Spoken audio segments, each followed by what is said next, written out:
প্রত্নতত্ত্ব বিভাগের দ্বিতীয় বর্ষের যে রিলিজিয়ান কোর্সটি আছে সেই কোর্সের একটি ইন্ট্রোডাক্টরি লেকচার হচ্ছে যে origin and development of religion in world context, পৃথিবীর কনটেক্সটে ধর্ম কিভাবে বিকশিত হয়েছে। এর আগে আমরা একটু সামান্য জেনে নেই যে ধর্মের কোর্সটাই কেন প্রয়োজন। ধর্ম এমন একটা বিষয়, এটা তো আমি হিস্ট্রিটা বলবো কখন থেকে শুরু হয়েছে। বিশেষ করে প্রাগৈতিহাসিক পিরিয়ডের মধ্যে নিওলিথিক পিরিয়ড থেকে ধর্ম সমাজ ও রাজনীতির একটি অংশ হিসাবে বিকশিত। রাজনীতিকে নিয়ন্ত্রণ করার জন্য এবং সমাজকে ঐক্যবদ্ধ করা এবং গঠন করার প্রয়োজনে আমরা দেখি ধর্ম একটি ভাইটাল রোল প্লে করে। সেই কারণে ধর্ম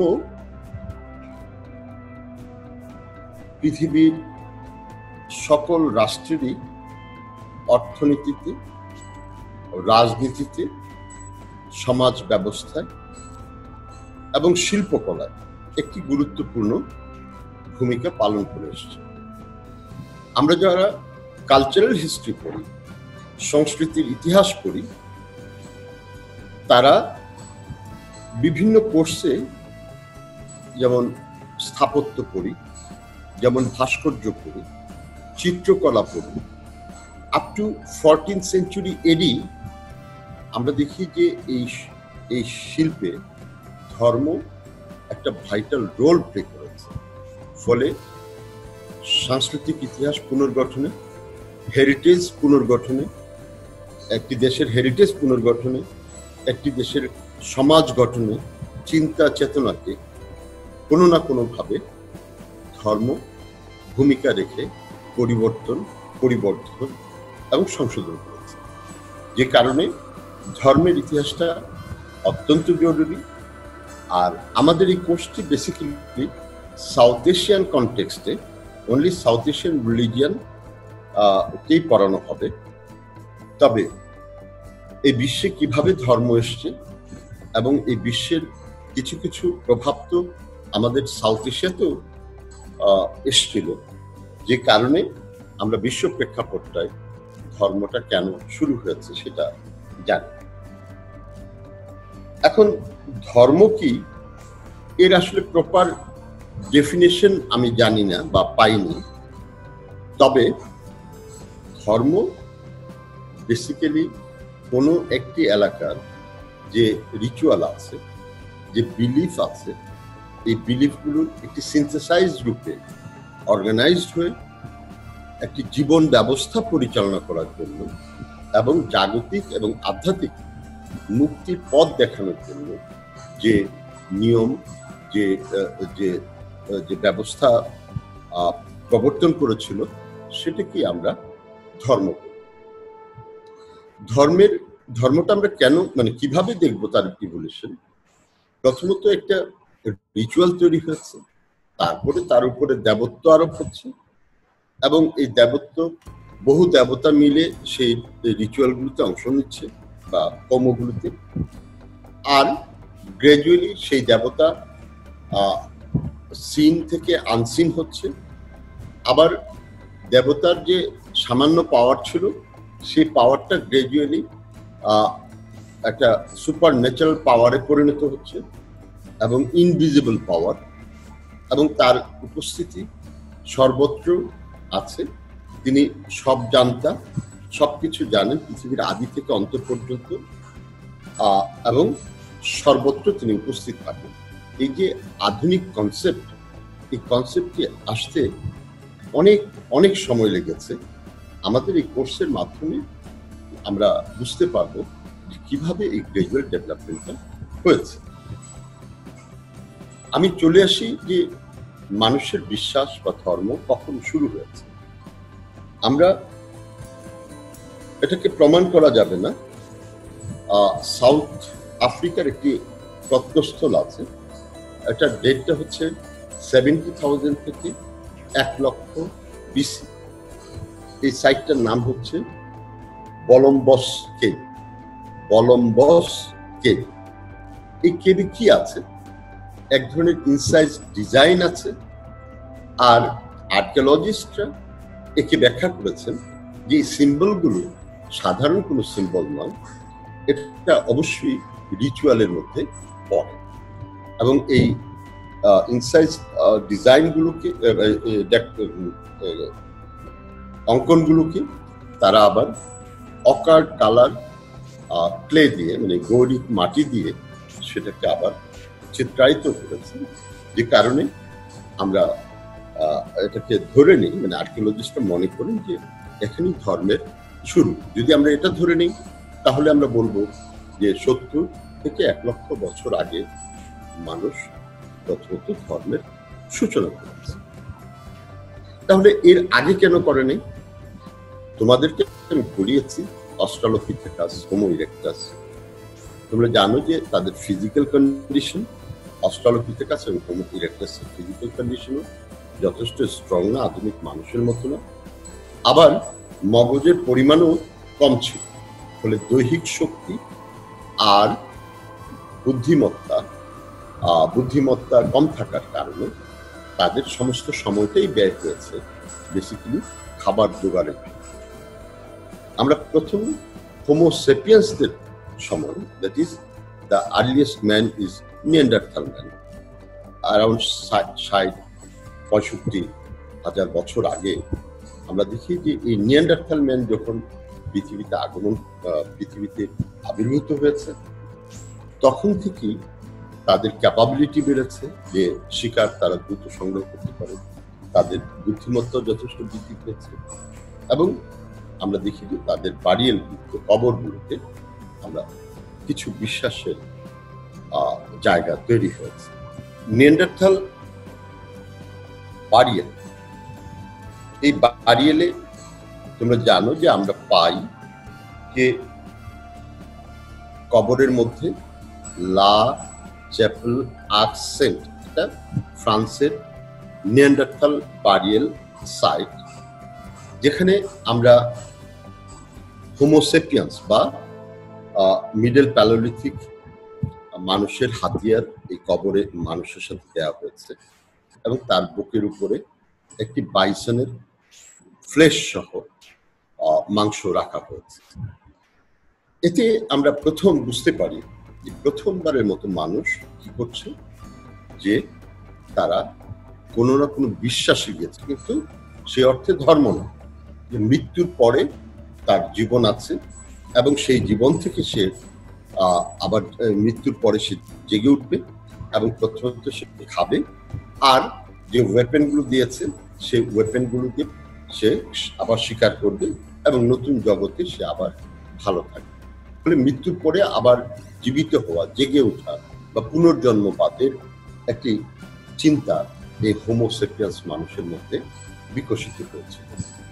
তেমনি অনেকগুলো উদাহরণ দিতে পারি, যে ইটালিতে আমরা দেখি যে মন্টি স্যাসেরো একটা সাইট, যেখানে মাথার খুলিকে রেখেছে আর তার চারিদিকে পাথরের সার্কেল তৈরি করেছে। সাইবেরিয়াতে আমরা তেশিকতাস হচ্ছে সাইটের নাম, এখানে দেখি যে একটি বাচ্চাকে কবর দিয়েছে এবং তার চারিপাশে ছাগলের শিং পুঁতে রেখেছে। আমরা ইরাকে একটি সাইট সানিদার কেভ, এখানে একজন মানুষের কবর আমরা পেয়েছি, যে যাকে কবর দেওয়া হয়েছে ফুলের মালা দিয়ে, বীজগুলো তার গলার চারিপাশে মালার মতো করে টিকে আছে। ফলে আমরা বলতে পারি যে এই নিয়ান্ডারথাল পিরিয়ড বা হোমোসেপিয়ান্স পিরিয়ডে আমরা দেখি যে মানুষের মধ্যে এক ধরনের পুনর্জন্মবাদের বিকাশ ঘটেছে। এরপরই মানুষেরও পরিবর্তন হয়, মানুষের ফিজিক্যাল পরিবর্তন হয়, মানুষের ব্রেন সাইজের পরিবর্তন হয়, মানুষের টেকনোলজির পরিবর্তন হয়। তোমরা জানো যে আপার প্যালিওলিথিক ফ্লিন্ট ম্যাটেরিয়াল তারা ব্যবহার করেছে, ব্লেড অ্যান্ড বিউডিনের উপর তারা নির্ভর করেছে, এবং ক্লাইমেটিক একটা বড় পরিবর্তন হয়। ফলে মানুষের ক্যাপাবিলিটি, মানুষের টেকনোলজি, মানুষের ফিজিক্যাল কন্ডিশন সবকিছু বেড়ে যায়, যে কারণে এখানে আবার মানে বিশ্বাস, মানুষের বিশ্বাস বা সোকল ধর্ম বা আদি ফর্ম অফ রিলিজিয়ন এখানে বিকশিত হচ্ছে, যেটা আমরা দেখি যে আপার প্যালিওলিথিক সংস্কৃতিতে লক্ষ্য করি যে তারা অনেকগুলো ভেনাস ফিগার আছে, যেটাকে আমরা ইন্টারপ্রেট করি মাতৃকা দেবী হিসাবে। ফলে মাতৃকা দেবী এখানে ভাইটাল রোল প্লে করেছেন, এবং ভেনাসের যে ফিগারগুলো তোমরা দেখো এবং তোমরা যদি চেক করো, তাহলে তোমরা দেখতে পাবে যে তার চোখ, নাক, মুখ বা পা, হাত এগুলো খুব প্রাধান্য পায়নি। রাদার একজন এই দেবীর তার প্রেগনেন্সিটা, তার যে প্রজনন ক্ষমতার যে শক্তি, সেটাকে প্রাধান্য দেওয়া হয়েছে। ফলে মানুষের সংখ্যা বৃদ্ধি এবং ভূমি এবং মা এর সাথে তুলনা করি, উৎপাদন ব্যবস্থা বা উৎপাদন খাবারের সাথে মায়ের তুলনা করে এক ধরনের বিশ্বাস তাদের মধ্যে জন্ম দিয়েছে। আমরা অ্যানাদার ভেনাস ফিগার আছে, যার হাতে একটা বাইসনের শিং ধরা আছে, এবং তার অর্থ কি যে এই দেবীর সাথে বাইসন শিকারের সম্পর্কটি আছে। এই দেবীর সাথে বাইসন শিকারের সম্পর্কটি তৈরি হয়েছে। That is why they might have worship this Venus. আমরা যদি ওদের কেভ পেন্টিং গুলো দেখি, কেভ পেন্টিং, গুহাচিত্র, এই গুহাচিত্রের মধ্যে তোমরা জানো যে গুহায় অনুপ্রবেশ করে, কিন্তু গুহার ভিতরটা পুরোটাই অন্ধকার। এই অন্ধকারের মধ্যে তারা বিভিন্ন প্রাণী, তাদের শিকারের দৃশ্য, ইভেন যে কর্নার গুলো আছে সেগুলোতেও তারা কোনো না কোনো চিত্র অঙ্কন করেছে, যে অন্ধকার। এখন এটাকে আমরা অনেকভাবে ইন্টারপ্রেট করি, যে শিশুদের দেখানো যে এই অ্যানিমেলটা আসে, ওই অ্যানিমেলটা ওর নাম। আমরা যেমন চিড়িয়াখানায় শিশুদের নিয়ে যাই অ্যানিমেল মানে শেখানোর জন্য বা চেনানোর জন্য, তেমনি যেমন একটি যুক্তি আছে। প্লাস আর্কিওলজিস্টরা ভাবেন যে একটি প্রপার শিকারের পূর্বে, একটি মানে প্রকৃত শিকারের পূর্বে রিচুয়ালি তাকে হত্যা করা হয় বা শিকার করা হয়। অর্থাৎ শিকারে যাওয়ার আগে রিচুয়াল একটি সম্পন্ন করে, রিচুয়ালি সেই শিকারটা সম্পন্ন করার পরেই প্রকৃত শিকারে তারা যায়। এটাও একটা ইন্টারপ্রিটেশন আছে।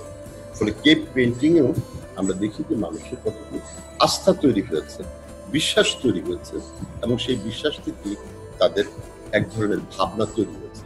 হয়তো এই রিচুয়ালের পরে একজন সফল শিকারী সফলভাবে করতে পেরেছে, তাই না? তখনই তার মনে হয়েছে যে না, এই রিচুয়াল করে গেলে তার লাকটা ফেভার করে এবং গড কোনো না কোনো ভাবে তাকে সাহায্য করে। ফলে তার এই বিশ্বাসটা তৈরি হচ্ছে এবং প্রচার পেয়েছে তার কৌমের মধ্যে। ফলে কৌমও এই প্র্যাকটিসটা করেছে ডিউরিং আপার প্যালিওলিথিক পিরিয়ড। নিয়ান্ডারথাল মানুষ, আমরা যুগোস্লাভিয়ার একটা সাইট প্রপিনা দেখছি যে এখানকার নিয়ান্ডারথাল মানুষেরা মানুষের মাংস ভক্ষণ করেছে, মানুষের হাড়গুলোকে চিরেছে, ঝলসিয়েছে, এবং সে কারণে আমরা তাদেরকে ক্যানাবিলিজম বলতে পারি, যে মানুষের মাংস মানুষ খাচ্ছে। এখন এটাকে মানুষ ক্ষুধার্ত হয়ে খেয়েছে এরকম ভাবা ঠিক নয়। এর কারণ হচ্ছে যে একজন 50-55 কেজি ওজনের একজন মানুষের মধ্যে স্টাডি করে দেখা গেছে মাত্র 10 কেজি মাংস পাওয়া যায়, বাকিটা সবটাই হাড়। তাহলে মাংসের প্রয়োজনে এই মানুষের মাংস ভক্ষণ করেছে, আর নিয়ান্ডারথাল মানুষ ক্যাপাবল, ভাবা ঠিক না। মেবি কোনো একটা রিচুয়াল বা কোনো পূর্বপুরুষের মাংস খেলে সেই কমিউনিটির, কৌম গোষ্ঠী বা ব্যান্ডের কল্যাণ হয়, এরকম বিশ্বাস থেকেই সম্ভবত তারা এটা করেছে। এখনো তুমি আফ্রিকার যে এথনিক কমিউনিটি আছে তারাও কিন্তু একই ধরনের কাজ করে কিছু কিছু কমিউনিটি। ফলে এটা out of respect, out of believe, out of practice তারা এটা করে থাকে। তাহলে প্যালোলিথিক পিরিয়ডে আমরা বলবো না যে কোনোভাবেই এখানে ধর্ম আসছে। A sort of practice, a sort of belief, a sort of ritual হিসাবে আমরা এটাকে ব্যাখ্যা করতে পারি। প্যালোলিথিকের পর মেসোলিথিক। এখন মেসোলিথিকের সময়কাল আমরা আগে করতাম 10,000 থেকে, এখন আবার নতুন পাওয়া যাচ্ছে সেটা 12,000 বিসি আমরা করি। বিসি থেকে আপ টু 3,000 এর মাঝখানে কিন্তু আবার নিওলিথিকও ঢুকে আছে পিরিয়ডের দিকে। কিন্তু মেসোলিথিক এজ এ হোল আমরা যদি দেখি যে ইউরোপে মেসোলিথিক মানুষের কবর আছে এবং গ্রেভ গুডস আছে, তাহলে প্যালোলিথিকের মতোই একটা পুনর্জন্ম বাদে তারা বিশ্বাস করেছে। কিন্তু এই গ্রেভগুলোকে ওয়েল স্টাডি করা হয়নি বিধায় আমরা বেশি তথ্য জানি না। ভারতে গঙ্গা উপত্যকায় বেশ কিছু মেসোলিথিক সাইট আছে যেখানে কবর আছে এবং সেখানে আমরা দেখি গ্রেভ গুডস আছে। দ্যাট মিনস পুনর্জন্ম বাদে তারা বিশ্বাস করে, এইটুকু আমরা ভাবতে পারি। আর এদেরকে যখন কবর দেওয়া হয়েছে তখন আমরা দেখেছি যে এদের কারো মাথা উত্তর দিকে, পূর্ব দিকে, কারো মাথা পশ্চিম দিকে, কারো মাথা উত্তর পূর্ব দিকে, কারো মাথা দক্ষিণ পশ্চিম দিকে। অর্থাৎ শীতকাল আর গরমকালে সূর্যের যে যে গতি, এই গতির উপর দেখে সকাল এবং বিকালকে ধরে আসলে তারা কবর দিয়েছে। ফলে সূর্য এখানে একটা ভাইটাল রোল প্লে করেছে during mesolithic period, that we can understand through this body. আমরা মেসোলিথিক মানুষের মধ্যে সোশ্যোলজিক্যাল একটি ডেভেলপমেন্ট হয়েছিল, এটুকু এই বাড়িয়ালে লক্ষ্য করি। মানে অনেকগুলো বাড়িয়াল হচ্ছে ডাবল কবর, দুইজনের কবর অথবা মাল্টিপল কবর। এবং এই ডাবল এবং মাল্টিপল বাড়িয়ালের ক্ষেত্রে ইন অল কেসেস আমরা দেখি যে পুরুষের বাম দিকে মহিলাকে শায়িত করা হয়েছে। এখন এই সব ক্ষেত্রে যখন বাম, তখন নিশ্চয়ই এটা কোনো না কোনো অর্ডারকে ফলো করে। এবং আমরা পরবর্তীতে পৌরাণিক মিথোলজিতে যেটা দেখি সেটা হচ্ছে বিষ্ণুর বাম বাজু, মানে হাত থেকে, হাতের মাংস থেকে লক্ষ্মীকে সৃষ্টি করা হয়েছে। ফলে Lakshmi always placed in the left side of Vishnu, তাই না? ফলে মেবি এরকম কোনো তারা স্বামী স্ত্রী ছিল এবং তাদেরকে বাম দিকে রাখার বিষয়টি ভূমিকা রেখেছে সেই অতীতকাল থেকে, এটুকু আমরা অনুধাবন করতে পারি। আমরা মেসোলিথিক পর্বের পরই আমরা দেখি নিওলিথিক পর্ব। নিওলিথিক তোমাদেরকে আগেও বলেছি যে ফার্স্ট এগ্রিকালচারাল কমিউনিটি, তারা কন্ট্রোল এনেছে ফুড গ্রেনের উপরে, নিজেরা কৃষিকাজ করেছে। এ কারণে তাদের মধ্যে অনেকগুলো পরিবর্তন হয়েছে, ধর্ম একটা অনেক পরিবর্তন নিয়ে এসছে।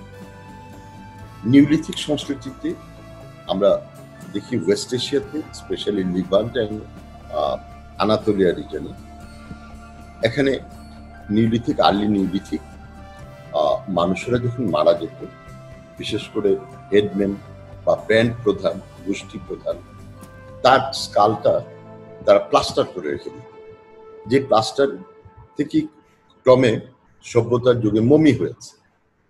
অর্থাৎ পূর্বপুরুষের প্রতি রেসপেক্ট এবং পূর্বপুরুষ গোষ্ঠী বা সমাজ বা ট্রাইবকে গাইড করে, এরকম একটি বিশ্বাস বা মানসিকতা তাদের মধ্যে তৈরি হয়েছিল, যে কারণেই আমরা দেখি যে তারা মৃত্যুর পরে প্রধান ব্যক্তি স্কাল, মানে মাথার খুলিটাকে প্লাস্টার করে রেখেছে। ফলে আমরা এক ধরনের বিশ্বাস এর মধ্যে ডেভেলপ করেছে। নিওলিথিক পিরিয়ড ধর্মের জন্য একটা অত্যন্ত গুরুত্বপূর্ণ বিষয়, যে এখন কৃষি কাজের জন্য তাদের কি হচ্ছে, সূর্যের দিক বিদিক বা সূর্যের দিনক্ষণগুলোকে তাদের খেয়াল রাখতে হচ্ছে, কখন তারা কৃষি কাজ করবে, কখন তারা কৃষি কাজ করবে না। এ কারণেই আমরা দেখি যে স্টোনহেঞ্জ, উডহেঞ্জ, এগুলো হচ্ছে ব্রিটেনের কতগুলো সাইট, এবং সেখানে রাউন্ড পিলারের উপরে ঝুলন্ত অবস্থায় কিছু স্টোন রেখেছে, স্টোন পিলারের উপরে, এবং সে কারণেই আমরা এটাকে স্টোন হ্যাঞ্জ এটা বোঝায়। তো সেরকম আর্কিটেকচার তারা তৈরি করেছে সূর্যের মেনটেন করার জন্য, যে কোথা মানে কখন কোন সিজন আসে ইত্যাদিকে হিসাব রাখার জন্য। একইভাবে ওয়েস্ট এশিয়ার অন্যতম একটি সাইট হচ্ছে গোবেকলি টেপে 11th সেঞ্চুরির একটি প্রত্নস্থল, নব্যপ্রস্তর যুগের। এখানে রাউন্ড স্ট্রাকচার তৈরি করেছে, এবং স্ট্রাকচার বলতে হচ্ছে পিলার দিয়ে রাউন্ড করা হয়েছে, এবং টোটেম পিলার, এই পিলারের উপরই, দ্যাট ইজ টোটেম, এই পিলারের উপরে বা পুলের উপরই তাদের এক ধরনের বিশ্বাস তৈরি হয়েছে। এরকম আমরা জেরিকোতেও পাই, লিভান্ট অঞ্চলে, সেখানেও আমরা দেখি যে টোটেম পিলার আছে, এবং এটাই টেম্পল তাদের, এবং এই টেম্পলের মাধ্যমেই এখন সমাজ নিয়ন্ত্রিত হচ্ছে। একটা বিষয় মনে রাখতে হবে যে নব্যপ্রস্তর যুগে এক ধরনের ধারণা তৈরি হয়েছে যে ভূমির মালিক হচ্ছেন ঈশ্বর, গোত্র প্রধান, ব্যান্ড গোত্র, কৌমগুলোর প্রধানরা হচ্ছে সেই ঈশ্বরের প্রতিনিধি। এর স্পষ্ট উদাহরণ আমরা পরবর্তী সভ্যতার যুগগুলিতে লক্ষ্য করি। নব্যপ্রস্তর যুগে আরেকটি ডেভেলপমেন্ট হয়েছে ইউরোপে, যেটাকে বলে লং ব্যারোস, লম্বা একটা সুরুম পথ। সেটা হচ্ছে পাহাড়ের ভিতরেই তারা এক ধরনের সরু ক্যানেল করে তারা তার ভিতরে গিয়েছে, টোটালটি অন্ধকার। সেখানেই তারা কিছু মানে অগ্নি জ্বালিয়ে পূজা অর্চনা করে তারা তাদের ধর্মীয় চিন্তা বিকাশ ঘটিয়েছে। বলে that is also another development. এর পরপরই ধর্ম একটা ভাইটাল রোল প্লে করছে সভ্যতার যুগে।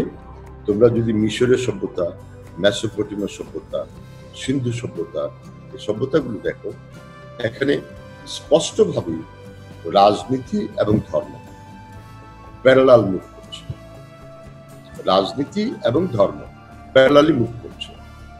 হচ্ছে নব্যপ্রস্তর যুগে যখন ছোট ছোট কৌম গোষ্ঠী তাদের নিজস্ব বিশ্বাস তৈরি করেছে একটি ল্যান্ডস্কেপে। ফর এক্সাম্পল সে নীল নদের তীরে যে নব্যপ্রস্তর যুগের ছোট ছোট কৌম গোষ্ঠী বিরাজমান ছিল, সেই কৌম গোষ্ঠীর একটি বিশ্বাস ছিল।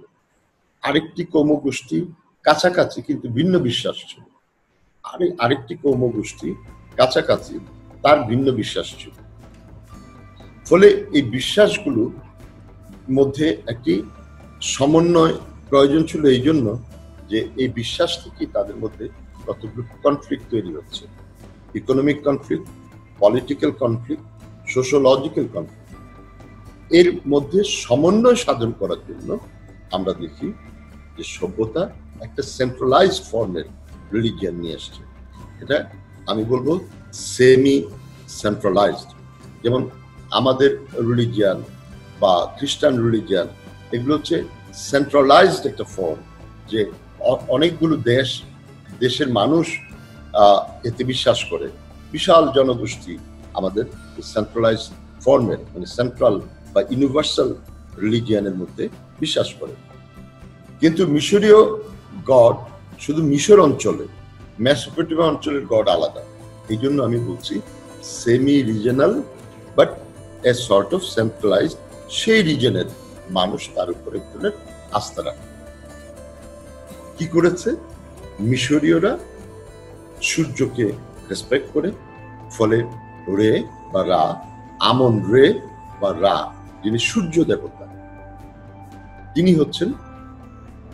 হচ্ছেন মিশরীয় আপার ইজিপ্টের বা প্রথম ইজিপ্ট রাজবংশের প্রধান দেবতা, যেটা সকল কৌম মেনে নিয়েছে, এবং মেনে নিয়েছে তার পুত্র যিনি ফারাও। এখন এই ফারাও কিভাবে ক্ষমতায় এসছে সেই রেকর্ড আমাদের কাছে নাই, যে কৌমগুলোর মধ্যে হয়তোবা শক্তিশালী, কৌমগুলোর মধ্যে হয়তো সে সুবিধাজনক স্থানে ছিল, যে স্থান থেকে তার পক্ষে সম্ভব ছিল যে সকল কৌমকে একত্রিত করা। অর্থাৎ ফারাও যে অবস্থানটায় ছিলেন, নিশ্চয়ই অন্য ব্যান্ডগুলোর উপরে তার কোনো না কোনো সুবিধাজনক হয় ফিজিক্যাল পাওয়ার, অথবা হচ্ছে যে লোকেশনাল পাওয়ার। লোকেশনাল পাওয়ার বলতে হচ্ছে নাইল রিভারের এমন এক পজিশনে এই কমিউনিটি আছে যে অন্য কমিউনিটিগুলোর উপর সে নিয়ন্ত্রণ আনতে পারে। আর একই ব্যাংকে, একই নদীর তীরবর্তী অঞ্চলের মানুষের বিশ্বাসটাও কাছাকাছি থাকে। ফলে আমরা দেখি আমন রে, যিনি সূর্য দেবতার প্রতিনিধি, তিনি প্রমিনেন্ট গড হিসাবে আসেন, এবং ঈশ্বর হচ্ছে পুরো ভূমির মালিক, আর ঈশ্বরের পুত্র হচ্ছেন ফারাও। ফারাও মানে রাজা। তাহলে রাজা হচ্ছে তার মালিক। আরেকটি বৈশিষ্ট্য হচ্ছে যে ধর্ম এখানে একটা ভাইটাল রোল এভাবে প্লে করে যে আমন রে, তারপরে তাদের গড হচ্ছে অসিরিস, আইসিস। এদের এই গডদেরকে কেন্দ্র করে তাদের প্রাত্যহিক পূজা, বাৎসরিক পূজা ইত্যাদি কাজগুলো সম্পন্ন হচ্ছে। ফলে এ গ্রুপ অফ প্রিস্ট এই পূজাগুলো সম্পন্ন করার জন্য তারা আয়োজন করছে, সম্পন্ন করার রীতি তৈরি করছে, সম্পন্ন করার রিদম তৈরি করছে, মন্ত্র তৈরি করছে, এবং স্টোরি তৈরি করছে। কি হচ্ছে, এ গ্রুপ অফ পিপল এর মাধ্যমে একটা ইকোনমিক বেনিফিট অর্জন করছে, আর ধর্মটাকে টিকিয়ে রাখছে বছরের পর বছর। ফলে ফারাও এবং ধর্মীয় যাজকদের মধ্যে একটি সমন্বিত ধারণা তৈরি হয়েছে, মানে ধারণা নিয়ে তারা কৌমগুলোর উপরে শাসন এবং শোষণ তারা সম্পন্ন করতে পারছে। ফলে ধর্ম এবং পলিটিক্স একই সাথে মার্চ করছে, এবং একটা গ্রুপ তৈরি হচ্ছে এর উপরে কাজ করার জন্য। আমরা দেখি যে এরকম কিছু কখনো কখনো পরিবর্তন হয়, যেমন মিডল ইজিপ্টে ক্ষমতা যখন পরিবর্তন হয়, তখন ধর্মীয় দেবতা আমন রের জায়গায় অসিরিস এবং আইসিস প্রমিনেন্ট হয়ে যায়, আর আমন রে পরবর্তী স্টেজে নেমে যায়। এখন এই যে দেবতার উঠানামা, রাজনীতি ক্ষমতা বদল, অর্থাৎ রাজার বা ফারাওয়ের ক্ষমতা বদল একটি সংকট তৈরি করে সমাজে। কেউ মেনে নিচ্ছে, সুবিধা পাচ্ছে, কেউ মেনে নিচ্ছে না যারা আর্লিয়ার স্টেজে থাকে। এর মধ্যে আবার একটি সমন্বয় তৈরি হচ্ছে। লোয়ার ইজিপ্টে গিয়ে অসিরিস, আইসিস, আমন রে না, নতুন গড হচ্ছে অ্যাটন, যিনি সূর্যের দেবতা এবং সবগুলোর প্রতিনিধিত্ব করছে। তাহলে আমরা কি দেখছি, যে রাজনৈতিক পট পরিবর্তন যখন হয়, তখন দেবতার চিন্তাটারও পরিবর্তন হয়।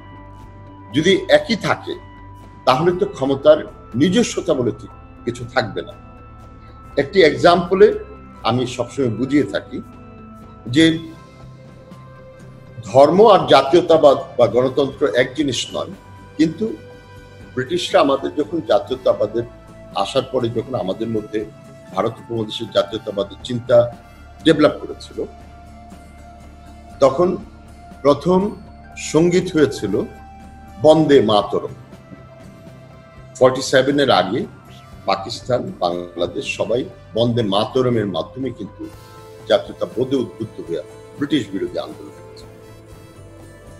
47 পরে আমাদের জাতীয় সঙ্গীত হয়ে যায় পাক স্যার, জামিল স্যার বাদ।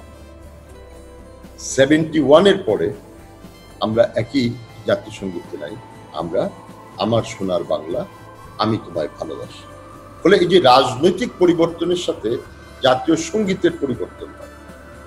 প্রাচীনকালে ধর্ম একটা ভাইটাল রোল প্লে করত, ফলে মানে রাজনৈতিক ক্ষমতা যেখানেই পরিবর্তন হচ্ছে সেখানেই ধর্মের অবয়ব বা গডের অবয়বটা চেঞ্জ হচ্ছে, but it's not the radical one. ওগুলোর সাথে সমন্বয় রেখে, যেমন অ্যাটন হয়েছে, তিনিও সূর্য দেবতা প্রতিনিধি, তাই না, বা সূর্য দেবতার সাথে সম্পর্কিত। আমরা যদি পিরামিড গুলোতে দেখি, তোমাদেরকে একটু আগেই বলেছি যে পূর্বপুরুষদের রক্ষা করা বা সমাজের ব্যক্তিত্ববান বা লিডারের দেহাবশেষ রক্ষা করা হচ্ছে সমাজ বা রাষ্ট্রের কল্যাণ বয়ে নিয়ে আসে। সে কারণে আর্লিয়ার স্টেজে তারা শুধু স্কালটাকে প্রিজার্ভ করত, আর এই সময়ে এসে এই সভ্যতার যুগে এসে মানে মিশরের সভ্যতার মানুষেরা কি করছে, রাজার মমি তৈরি করছে। কেন তৈরি করছে? তিনি ঈশ্বরের প্রতিনিধি বা পুত্র। ফলে এই পিরামিডে যে ছিদ্র আছে, যে ছিদ্র দিয়ে তার আত্মা মাঝে মাঝে গ্রহ নক্ষত্রের সাথে যায়, আবার ফিরে আসে। ফলে এই আত্মাকে, মানে এই মৃত ফারাও মৃত না, তিনি জীবিত। গ্রহ এবং নক্ষত্রের সাথে তার যোগাযোগ আছে এবং রাষ্ট্রের বা সমাজের কল্যাণ তিনি বয়ে নিয়ে আসেন। ধর্মের এই বৈশিষ্ট্যগুলো যেমন আছে, তেমনি আরেকটি বিষয় দাঁড়িয়েছে। এখন দেবতাদেরকে ড্র করা হচ্ছে হাইব্রিড ফর্মে, যেমন স্ফিংস, মানে দেহ একটা অ্যানিমেল আর মুখ একটা মানুষের মতো। এরকম করেই আমরা দেখি যে কতগুলো স্কাল্পচার তৈরি হয়, যে স্কাল্পচারটাকে আমরা হাইব্রিড। এদের গডের ক্ষেত্রেও দেখবা যে স্কাল্পচার গুলো অ্যানিমেল আর হিউম্যান বিং এর সাথে। গডের রূপ কি হবে, প্রিভিয়াস কোনো গাইডেন্স নাই। প্রিভিয়াস গাইডেন্স কি আছে? একটা টোটেম পুল, একটা স্তম্ভ which is decorated with the animal figure। ফলে সে গড দেখতে কি রকম তারা ভালো জানে না, ফলে একটা হাইব্রিড ফর্ম তারা তৈরি করছে, মানুষ এবং প্রাণীর বা মানুষ ও পাখির সমন্বয়ে একটি চিন্তার বিকাশ ঘটিয়েছে। একইভাবে যদিও সুমেরীয় সভ্যতার মানুষেরা হচ্ছে লুনার ক্যালেন্ডার ফলো করত কৃষিকাজের জন্য, এখানেও কিন্তু সূর্য একটা ভাইটাল রোল প্লে করেছে, এবং এখানে গ্রহ নক্ষত্রগুলো একটা ভাইটাল রোল প্লে করেছে। ফলে তাদের বাতাসের দেবতা, তাদের যেমন এনকি, তাই না, মার্ডক, এরকম অসংখ্য গড আমরা গ্র্যাজুয়াল ডেভেলপমেন্টে পাই, যেখানে সূর্য, প্রকৃতি এরা ভাইটাল রোল প্লে করছে।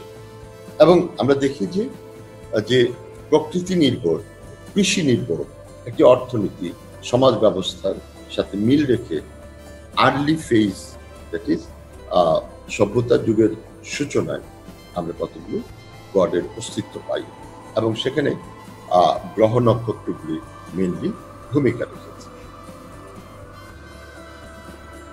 সভ্যতার যুগগুলোর শেষের দিকে তোমরা জানো যে সমাজে অস্থিরতা শুরু হয়েছে। তোমরা হিট্টাইটদের নাম শুনেছ, তোমরা এশিরীয়দের নাম শুনেছ, তোমরা কালদীয়দের নাম শুনেছ। এদের নিজস্ব গড এবং ওয়ারফেয়ারের মধ্যে তারা অবস্থান করছে।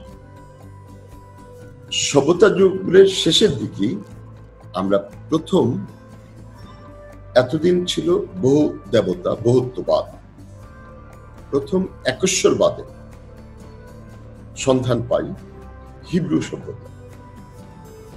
তোমরা মজেজের নাম শুনেছ, আমরা বলি মুসা আলাইহিস সালাম। তিনি একেশ্বরবাদের প্রবক্তা, অর্থাৎ ঈশ্বর একজন, যাকে ওনারা হিব্রুরা বলে জেহোবা, এবং চুরি, ব্যভিচার, দাস ইত্যাদির বিরুদ্ধে উনি কথা বলেছেন।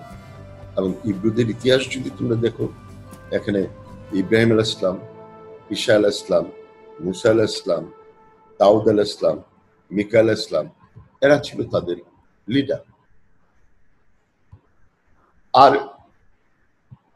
মুসা আলাইহিস সালাম যে বক্তব্যটা দিয়েছেন যে ঈশ্বর অসংখ্য পৌত্তলিকতায় বিশ্বাস করবে না, অসংখ্য দেবতায় বিশ্বাস করবে না, এটাই তাদের সংকটের মূল কারণ হচ্ছে।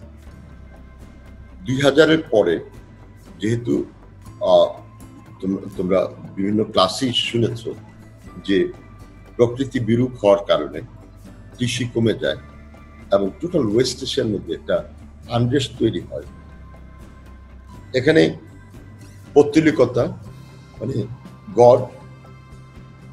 গডের পরিচর্যা, গডের আরাধনা এবং গডের পূজার ক্ষেত্রে উপঢৌকন যেগুলো দেওয়া হতো, সেই উপঢৌকন গুলো ছিল প্রিস্টদের বা পুরোহিতদের আয়ের উৎস। এখন হিব্রুইজম বলছে যে পৌত্তলিকতায় বিশ্বাস করা যাবে, তাহলে মিশর থেকে শুরু করে ওদিকে টার্কি আর এদিকে ইরাক পর্যন্ত এই যে পুরোহিত পেশায় যে নিয়োজিত আছে, দেবতা ভিন্ন হতে পারে, সোসাইটি ভিন্ন হতে পারে, কিন্তু এটা তাদের এই পুরোহিত শ্রেণীর মধ্যে একটি আঘাত লেগেছে, যে কারণে এই হিব্রু গোষ্ঠী কোনো না কোনো ভাবে অত্যাচারিত হচ্ছে সকল গোষ্ঠীর দ্বারা। হিটাইটদের দ্বারা হচ্ছে, ইজিপশিয়ানদের দ্বারা হচ্ছে, আবার বেবিলনের দ্বারা হচ্ছে। তোমরা শেষের দিকে মানে কালদীয় সভ্যতা, যেটা বেবিলনের নব্য বেবিলন বলা হয়, এই সময় তো তাদেরকে ধরে এনে একটা ক্যাপটিভ অবস্থায় রেখে দিয়েছে দীর্ঘদিন। আর তোমরা যদি আরেকটু দেখো যে ওদেরকে ইজিপশিয়ান সিভিলাইজেশনের যখন মিডল ইজিপ্টের পরে বা মিডল ইজিপ্টের শুরুতেই শেষের দিকে আমরা দেখি হিব্রুদের দাসে পরিণত করেছিল ইজিপশিয়ান ফারাওরা। এই দাস থেকে কিন্তু মুক্ত করেছিল মুসা আলাইহিস সালাম তাদেরকে নেতৃত্ব বলে দিয়ে একটা লিডার, দাউদ আলাইহিস সালাম লিডার, এবং তারা ইহুদিদের নেতৃত্ব দিয়েছিল। ফলে একটা ধর্মীয় কনফ্লিক্ট আমরা টোটাল ওয়েস্ট এশিয়াতে লক্ষ্য করি 2000-এর পর থেকে, এবং এখানে একেশ্বরবাদের ধারণা তৈরি হয়, যে ধারণা অন্যদেরকে আবার প্রভাবিত করতে পারে নাই। দ্যাট মিনস বেবিলনিয়ানদের পারে নাই, এশিয়ানদের পারে নাই, আবার হিটাইটদেরও পারে নাই, আবার ইজিপশিয়ানদেরও পারে নাই। ফলে কেউই কিন্তু হিব্রুইজমের বক্তব্যটাকে সহজভাবে নেয় নেই তাদের নিজ স্বার্থের কারণে। এই সময় আমরা দেখি যে বিশেষ করে কালদীয়দের মধ্যে ঈশ্বর সম্পর্কে এখন সংকর ধারণার পরিবর্তে রাদার একটা হিউম্যান, মানে ঈশ্বরকে হিউম্যানের ফর্মে নিয়ে আসে। অ্যারাউন্ড 10 সেঞ্চুরি পরে 1000 বিসির পর থেকে ঈশ্বর সম্পর্কে আর সংকর ভাবনা নাই, ঈশ্বরকে একটা হিউম্যান ফর্মে নিয়ে আসার চেষ্টা করে। এবং সেইভাবেই আমরা দেখি যে হিউম্যান ফর্ম নিতে থাকি গড ওয়েস্ট এশিয়া। আর এই ধর্মগুলির মধ্যে হিব্রু ছাড়া বাকি ধর্মগুলোর মধ্যে নৈতিকতার ভিত্তিটা অনেকটাই কম ছিল। তারপরও একটা সোশ্যাল অর্গানাইজেশনে অত্যাচারী হওয়া যাবে না, ব্যভিচার করা যাবে না ইত্যাদি কতগুলো নীতিমালা, সহজ নীতিমালার দ্বারা তারা তারিত হয়েছে। এবং প্রিস্টরা তাদেরকে স্বর্গ নরকে পৌঁছে দেওয়ার এক ধরনের ধারণার মধ্যে ওই সংস্কৃতি বা ধর্মীয় চিন্তা বিকশিত হয়েছে। ধর্মীয় চিন্তার ওয়েস্ট এশিয়াতে ফাইনাল রূপ লাভ করেছে হচ্ছে জোরাস্টারিজম 6th সেঞ্চুরি বিসি। আমাদের সাউথ এশিয়ায় যখন বুদ্ধিজম হয় তার একটু আগে বা সমসাময়িক সময়ে, সামান্য আগে বা সমসাময়িক সময়ে জোরাস্টারিজমের মূল বিষয় ছিল যে আহুর মাজদা, যিনি সত্যের দেবতা, সত্য প্রতিষ্ঠা করে আহুর মাজদা, তিনি তিনি সবসময় মানুষের মঙ্গল কামনা করেন এবং সবসময় অহিরমান মানে অশুভ শক্তির বিরুদ্ধে যুদ্ধ করেন। মানে আহুর মাজদা যিনি সত্যের পক্ষে কাজ করেন, মানুষের মঙ্গল কামনা করেন, আর অহিরমান হচ্ছে অশুভ কাজ করেন। বলে আহুর মাজদা সবসময় অহিরমানের সাথে যুদ্ধ করতে থাকে এবং ফাইনালি অহিরমান পরাজিত হবে, অশুভ শক্তি পরাজিত হবে এবং শুভ শক্তি ফিরে আসবে এবং তখন সকল মৃত ব্যক্তিকে তিনি আবার জাগ্রত করে সকলকে, সামান্য সময়ের জন্য কেউ নরকে গেল, সকলকে তিনি স্বর্গে নিয়ে যাবেন। এছাড়া এই জোরাস্টারিজমের মধ্যে নৈতিকতা ছিল। তাহলে জোরাস্টারিজম বিকাশের মূল কারণ ছিল এই যে বাকি যে কালদীয় রিলিজিয়ান, হিটাইট রিলিজিয়ান, এদের যে মানে অত্যাচার, পুরোহিতদের যে এক্সপ্লয়টেশন, এই এক্সপ্লয়টেশনের বিপক্ষে আমরা দেখি যে জোরাস্টারিজম বক্তব্য রেখে একটি ধর্ম বিকশিত করেছে। ফলে ওয়েস্ট এশিয়ান এই রিলিজিয়ান, তোমরা জানো যে সিন্ধু সভ্যতার সময় থেকে আমাদের সাথে ওয়েস্টের সম্পর্ক তৈরি হয়েছে এবং নানাভাবে কনসেপ্ট আমাদের মধ্যে মানে সাউথ এশিয়াতে অনুপ্রবেশ করেছিল। ফলে সাউথ এশিয়ান এই ধর্মগুলো কোনো না কোনো ভাবে ওয়েস্ট এশিয়ান এই ধর্ম দ্বারা প্রভাবিত হয়েছে, আমরা এইভাবেই ভাবতে পারি। আর যে আমরা পরবর্তীতে ভারতীয় ধর্ম বিশেষ করে কিভাবে বিকশিত হয়েছে সেই ক্লাসগুলো করতে পারবো।